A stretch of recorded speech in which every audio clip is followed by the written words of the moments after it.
ఇప్పుడే న్యూసు అసలు తెలియదు ఇదే. అలా అంత పెద్ద ఈవెంట్ చేశాక ఎవరో ఇద్దరు రిటర్న్ వెళ్ళేటప్పుడు ఎక్స్‌పైర్ అయ్యారని ఇప్పుడే చెప్తున్నారు. ఈ న్యూస్ నాకు తెలవదు. అందుకే కళ్యాణ్ గారు కూడా చాలా ఇంత పెద్ద ఈవెంట్ చేసినప్పుడు ఎవ్వరికి ఏమైనా నాకు బాధగా ఉంటుంది. దీన్ని అవాయిడ్ చేయటానికి కూడా కళ్యాణ్ గారు అడిగారు, లేకుండా ఏమైనా వెళ్ళొచ్చాను. లేదు సార్, మాకు ఒక ఈవెంట్ కావాలని నేను చరణ్ గారు అడగడం జరిగింది.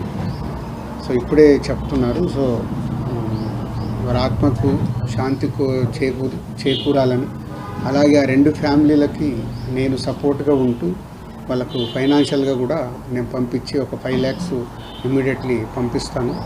సో ఇదే ఇప్పుడు ఇంత ఆనందంగా ఉందాము అన్న ఇలాంటి అన్ఎక్స్పెక్టెడ్ ఇన్సిడెంట్స్ జరగడం చాలా బాధాకరం. సో వారికి కావాల్సిన హెల్ప్ నేను చేసి తప్పకుండా ఫ్యామిలీస్కి నేను నిలబడతాను.